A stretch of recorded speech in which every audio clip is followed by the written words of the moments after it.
Bismillahirrahmanirrahim. Assalamualaikum warahmatullahi wabarakatuh. Innal hamdalillah nahmaduhu wa nasta'inuhu wa nastaghfiruh wa na'udzu billahi min shururi anfusina wa min sayyiati a'malina. May yahdihillahu fala mudilla lahu wa may yudlil fala hadiya lahu. Asyhadu an la ilaha illallah wahdahu la syarika lahu wa ashhadu anna Muhammadan abduhu wa rasuluh sallallahu alaihi wa ala alihi wa sahbihi wa man ittaba'a hudahu ila yaumiddin, amma ba'd. Bapak dan ibu-ibu kaum muslimin wal muslimat rahimani wa rahimakumullah. Alhamdulillah, puji syukur kita panjatkan kepada Allah Subhanahu wa taala atas segala nikmat yang telah Allah Subhanahu wa taala anugerahkan kepada kita semua, sehingga sampai saat ini di hari yang ke-10 insyaallah kita masih bisa melaksanakan ketaatan demi ketaatan kepada Allah. Mudah-mudahan Allah menerima amalan-amalan kita dan menjadikan diri kita sebagai orang-orang yang istiqamah di jalannya. Amin ya rabbal alamin. Bapak dan Ibu rahimakumullah, pada pertemuan yang terakhir kita telah bahas tentang keutamaan membaca Al-Quran terutama di bulan Ramadan. Maka insyaallah di kesempatan pagi hari ini kita juga akan membahas suatu amalan yang sangat dianjurkan untuk diperbanyak di bulan Ramadan ini, yaitu bersedekah. Dalam sebuah hadis yang diriwayatkan dari sahabat Abdullah bin Abbas radhiyallahu taala anhuma, beliau menggambarkan bagaimana Nabi sallallahu alaihi wasallam di bulan Ramadan. Ya, kata beliau, kana Rasul sallallahu alaihi wasallam ajwadan nas. Wa kana ajwada fi Ramadan. Dahulu Nabi Shallallahu Alaihi Wasallam adalah orang yang paling dermawan, dan di bulan Ramadan beliau menjadi sosok yang lebih dermawan lagi. Jadi Nabi Shallallahu Alaihi Wasallam memang sudah dikenal sebagai sosok yang dermawan, suka memberi. Di bulan Ramadan beliau menjadi lebih dermawan lagi. Ya, sehingga Abdullah bin Abbas menggambarkan karihin mursalah, kedermawanan beliau itu seperti angin yang berhembus, ringan, ya, memberi sana memberi sini.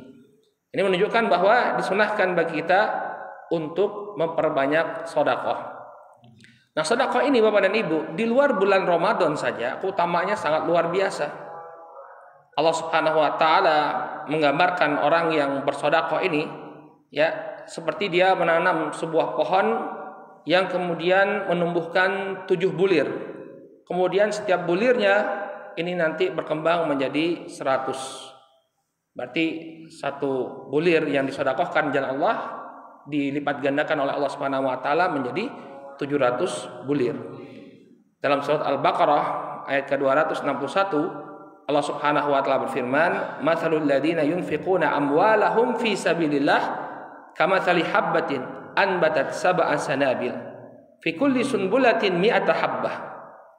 Perumpamaan orang yang menafkahkan hartanya di jalan Allah Subhanahu wa taala ini semisal dengan sebutir benih yang kemudian melahirkan atau menumbuhkan 7 bulir.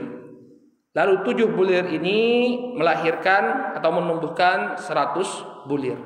Dari 7 kali 100 menjadi 700. Nah, ini keutamaan yang Allah Subhanahu wa taala berikan bagi orang yang bersedekah. Wallahu yudha'ifu liman yasha'. Dan Allah melipat gandakan pahala bagi siapa yang Allah Subhanahu wa taala kehendaki. Wallahu wasi'un alim, dan Allah itu maha luas karunia-Nya dan juga maha mengetahui.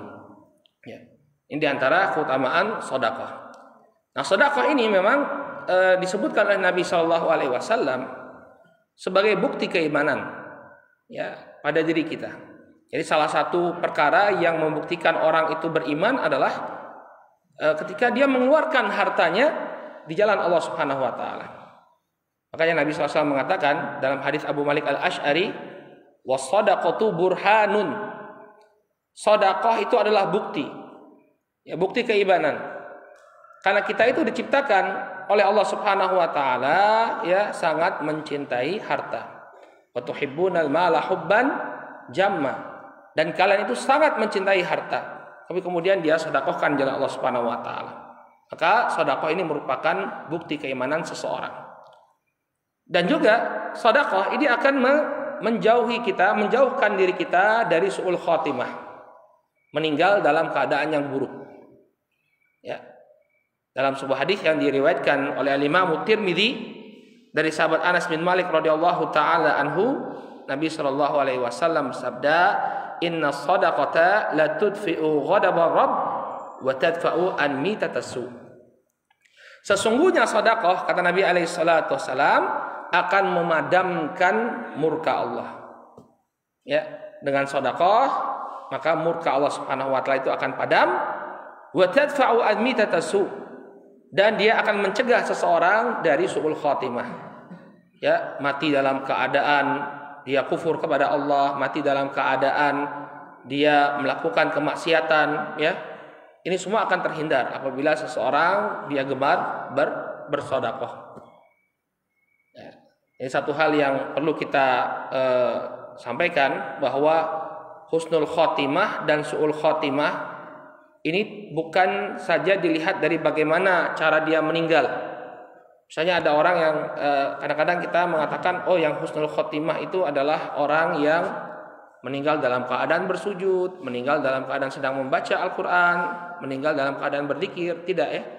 Orang meninggal sakit, selama dia berada di atas keimanannya kepada Allah Subhanahu wa taala, selama dia tidak meninggalkan ketaatan kepada Allah Subhanahu wa taala karena bermaksiat kepada Allah, maka meninggalnya ya disebut sebagai husnul khatimah. Ini perlu kita luruskan. Husnul khatimah itu bukan meninggal dalam tata cara tertentu, tidak. Selama dia meninggal di atas keimanan, ya bukan di atas kemaksiatan atau kesyirikan atau kekufuran, maka meninggalnya itu disebut sebagai husnul khatimah. Sebagai husnul khatimah. Ya. Nah, ini sedekah bisa mencegah seseorang dari mati dalam keadaan su'ul khatimah. Demikian juga Bapak dan Ibu yang dimuliakan Allah, orang yang bersedekah, ya, sedekahnya ini nanti akan menjadi naungan dia, ya, pada hari kiamat nanti. Jadi di hari kiamat nanti kita akan dikumpulkan oleh Allah Subhanahu wa taala di padang mahsyar dalam keadaan matahari itu sangat dekat dengan kita, 1 mil, ya. Maka setiap hamba nanti akan mengeluarkan keringat sesuai dengan dosanya. Nah, orang yang bersedekah dalam keadaan yang demikian mengerikan, ya, atau menegangkan, dia nanti akan diberikan lindungan oleh Allah Subhanahu wa taala. Dalam hadis yang diriwayatkan oleh Imam Abu Ya'la, Nabi sallallahu alaihi wasallam bersabda, kullu mri'in fi dhilli shadaqatihi hatta yusal bainan nas. Setiap orang itu akan berada di bawah naungan sedekahnya sampai Allah Subhanahu wa taala memutuskan perkaranya di tengah-tengah manusia. Masya Allah. Jadi orang yang banyak sedekah, dia akan dinaungi oleh Allah Subhanahu wa taala di padang mahsyar. Nah, kemudian jangan khawatir kita harta yang disedekahkan ini akan hilang, tidak.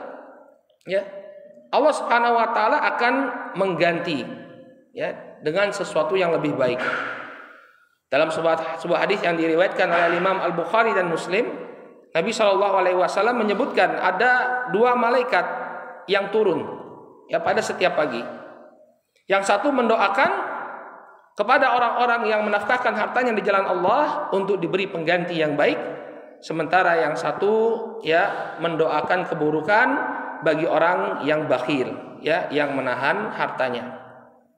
Nabi SAW mengatakan, "Ma min yaumin yusbihul ibad fihi illa malakani yanzilan." Tidaklah ada suatu pagi yang dilewati oleh seorang hamba melainkan padanya ada 2 malaikat yang turun.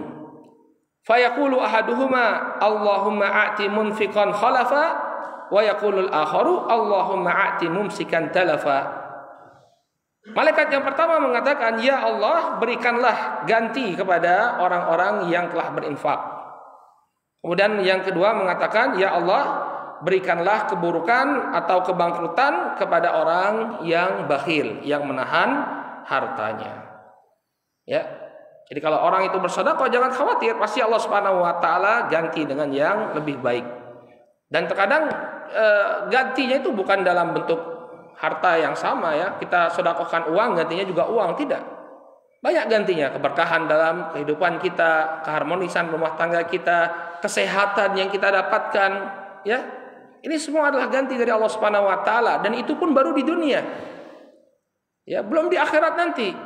Ya, ganti yang diberikan oleh Allah Subhanahu wa taala jauh lebih baik daripada apa yang kita nafkahkan. Kita cuma menafkahkan sedikit saja dari harta kita, namun di akhirat nanti Allah Subhanahu wa taala balas dengan kenikmatan yang tidak terbatas.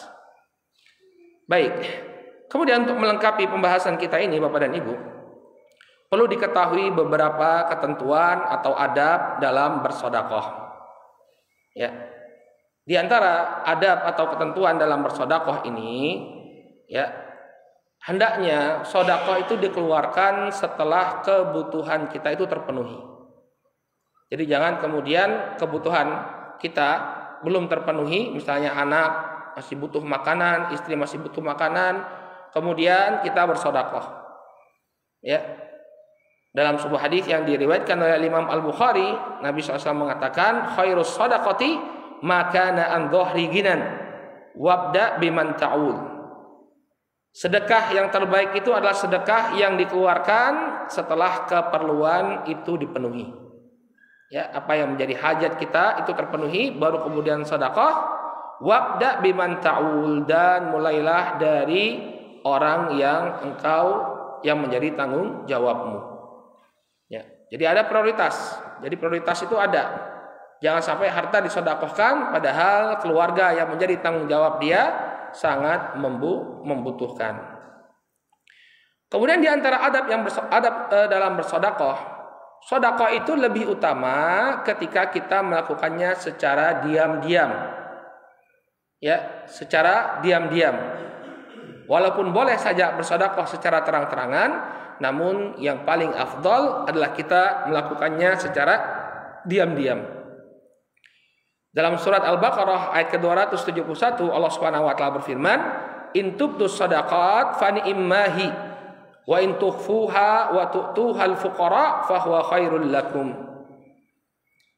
Apabila kalian menampakkan sedekah kalian, maka yang demikian adalah satu hal yang baik. Namun apabila kalian menyembunyikannya lalu kalian berikan kepada orang-orang fakir, maka yang ini lebih baik lagi. Al-Imam Ibnu Katsir rahimahullahu taala ketika menafsirkan ayat ini, beliau menyebutkan bahwa as-sadaqah apabila dilakukan secara diam-diam ini lebih afdol. Kenapa? Karena sedekah yang dilakukan diam-diam ini lebih menjauhkan ya orang yang bersedekah itu dari riya.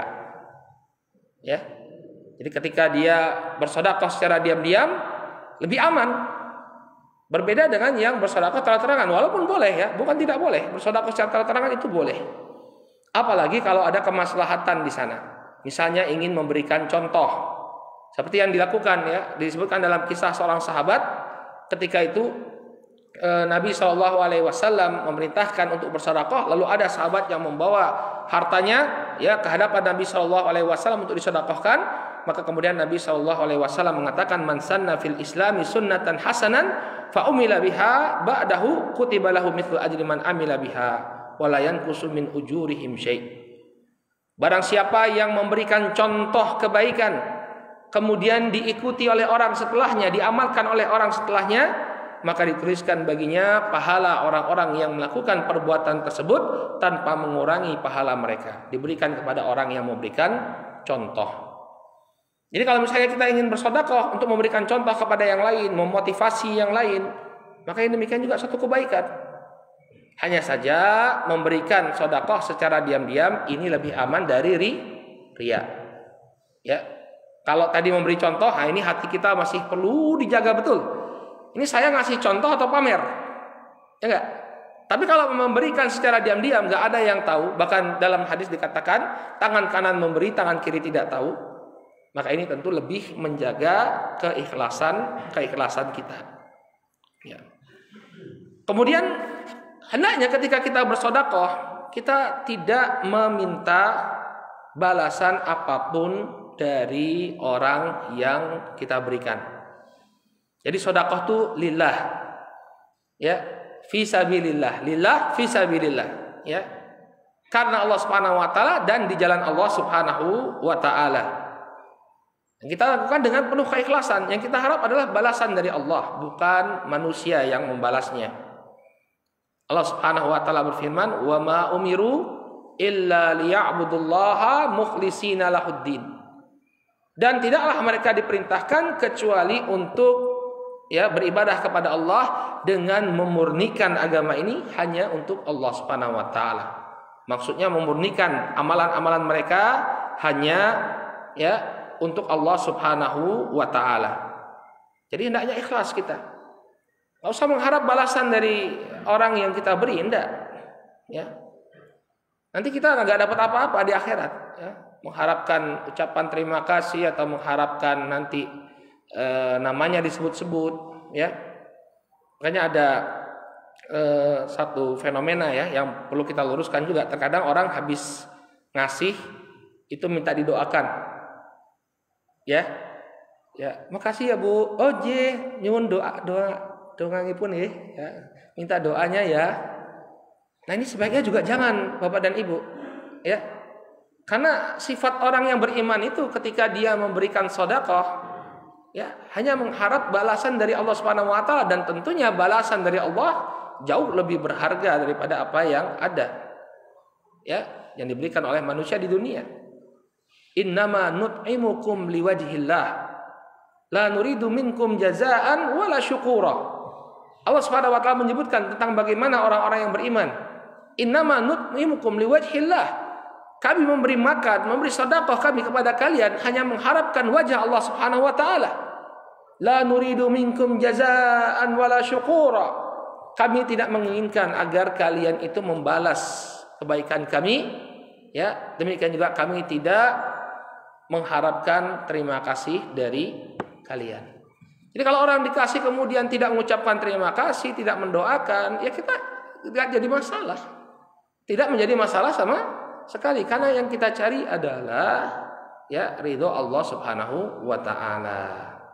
Ini bagi orang yang memberi. Etika bagi orang yang bersedekah.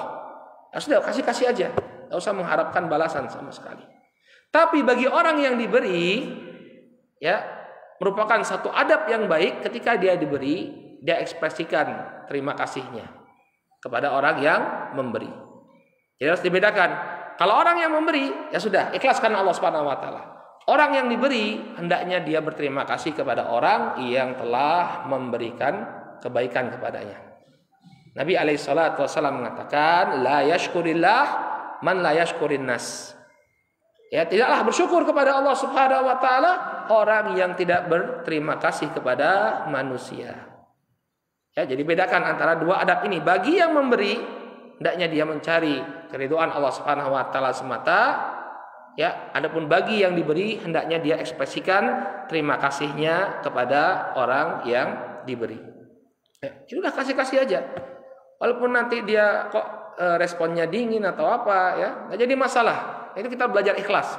Saya ngasih kamu ini bukan karena kamunya, tapi karena ini perintah Allah Subhanahu wa taala. Jadi kalau nggak dibalas dengan kebaikan pun nggak jadi masalah.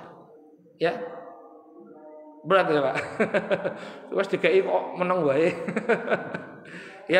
Tapi nggak apa-apa, kita berusaha belajar untuk semata-mata mengharap balasan dari Allah. Kalau kita nggak ada balasan manusia, itu sakit kita. Nggak Pak? Udah ngasih kemudian nggak direspon baik, sakit kita. Akhirnya nggak mau lagi sedekah. Tapi kalau kita mengharapkan ridho Allah Subhanahu wa taala, santai saja. Kok orangnya dingin ya Pak? Ya nggak apa-apa Mas. Kita kan nyari ridho Allah ya. Nanti cari lagi sedekah lagi. Nggak jadi masalah. Baik. Kemudian juga di antara yang perlu diluruskan sebagian orang bersedekah dengan harta haram. Bersedekah dengan harta haram. Misalnya dia entah itu ngambil sesuatu dari orang lain secara tidak legal Bahkan ada yang mengatakan nggak apa-apa kita ngambil, yang penting banyak sedekahnya. Saya nggak apa-apa korupsi tapi banyak sedekah misalnya. Ini keliru. Allah itu tidaklah menerima sedekah itu kecuali dari harta yang baik-baik saja. Dalam hadis yang diriwayatkan oleh Imam Muslim dari sahabat Abu Hurairah radhiyallahu taala anhu, Nabi Shallallahu Alaihi Wasallam mengatakan, Innallaha thayyibun la yaqbalu illa thayyiban. Sesungguhnya Allah Subhanahu Wa Taala itu maha baik dan Allah tidaklah menerima kecuali yang baik-baik saja. Ya, jadi jangan kemudian mengatakan harta haram itu bisa disucikan dengan apa? Sedekah. Tidak apa-apa ngambil harta haram, nanti yang penting sedekahkan. Enggak. Ya. Harta haram dipakai untuk haji umroh, ya, ini juga nggak diterima oleh Allah Subhanahu Wa Taala. Harta haram untuk sedekah anak yatim nggak diterima oleh Allah Subhanahu Wa Taala, karena Allah hanya menerima dari yang baik-baik saja. Kemudian Bapak dan Ibu yang dimuliakan oleh Allah Subhanahu Wa Taala, di antara adab-adab kita bersedekah, ya, untuk menjaga pahala dari sedekah tersebut, jangan kemudian kita mengungkit-ungkit sedekah yang kita berikan kepada orang lain. Ya, oh kamu dulu tak kasih sedekah, ya, sekarang perlakuanmu, ya. Maka ini akan membatalkan atau menghilangkan sedekah kita, pahala sedekah kita. Ya. Allah Subhanahu wa taala berfirman dalam surat Al-Baqarah ayat ke-264, ya ayyuhalladzina amanu la tubtilu shadaqatikum bil manni wal adza. Wahai orang-orang yang beriman, janganlah kalian menghapuskan pahala sedekah kalian dengan alman wal adza. Alman itu mengungkit-ungkit, wal adza ya menyakiti perasaan si penerima. Ya. Jadi jangan diikuti dengan pelecehan, misalnya ngasih sesuatu kepada orang. Rumahmu kayak gini ya, nih tak kasih uang nih, biar rumahmu bagus misalnya. Rumahmu gembel aja kayak gini ya. Jangan, jaga perasaan orang yang menerima. Makanya kalau foto-foto penerima itu kita perlu pertimbangkan saja. Kalau misalnya bisa dengan cara lain tanpa kita menunjukkan orang yang dikasih, ya. Ini jauh lebih baik, Pak. Ya, jauh lebih baik. Misalnya foto dikasih, kemudian orang yang menerima kelihatan fotonya, kemudian disebarkan di medsos. Oh, jebule iki terima bantuan toh. Oh, ternyata dia ini kere ya, kan? Dia enggak sebenarnya ya mungkin merasa berat juga, tapi karena dia butuh ya sudah difoto. Pada asalnya mungkin dia malu untuk menerima bantuan kita. Maka perasaan orang yang kita beri ini perlu menjadi perhatian kita. Jangan kemudian kita merendahkan dia, ya. Demikian juga jangan mungkit-ungkit. Tadi terus kita singgung, ya, jangan mungkit-ungkit. Kamu dikasih ini, ya. Dulu saya pernah ngasih kamu ini, pernah ngasih ini. Ya, ini akan menghilangkan pahala sedekah kita. Nah, kemudian yang terakhir mungkin yang perlu kita ingatkan berkaitan dengan sedekah, yang menjadi prioritas kita dalam memberikan sedekah itu pada hakikatnya adalah karib kerabat kita. Ya. Jadi kalau ada karib kerabat kita, baik itu yang hubungannya sangat dekat, ya. Misalnya siapa? Kakak kita, adik kita, atau ada keponakan kita, ya, atau sepupu kita, paman kita, bibi kita yang masih memiliki hubungan kekerabatan. Ini kalau mereka itu kurang mampu, mereka paling berhak untuk kita berikan sedekah sebelum orang-orang lainnya. Ya, jadi sebelum orang-orang di luar lingkungan keluarga kita, mereka inilah yang berhak untuk kita beri sedekah. Maka jangan sampai kita nyumbang ke sana, nyumbang ke sini, ya, nyumbang ke Palestina, nyumbang ke Suriah.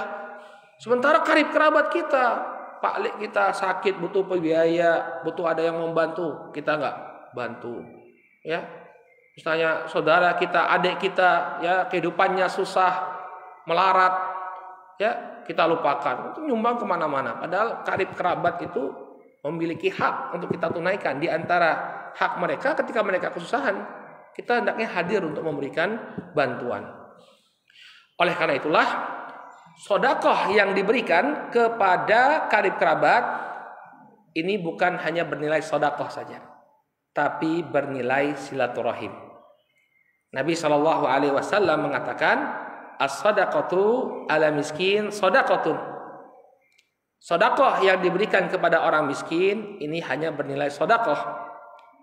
Wahya ala dzirrahim, ya, ithnatan. Adapun sedekah yang diberikan kepada orang-orang yang masih memiliki hubungan kekerabatan, maka di sana ada dua keutamaan. Sedekatun wasilah. Ya, yang pertama pahala sedekah, yang kedua pahala silaturahim. Jadi silaturahim itu bukan hanya terbatas saling mengunjungi, tapi juga membantu kesulitan karib kerabat kita. Ya, jadi dilihat dulu ini ada nggak saudara kita yang memerlukan bantuan, siapa di antara mereka yang kehidupannya sulit.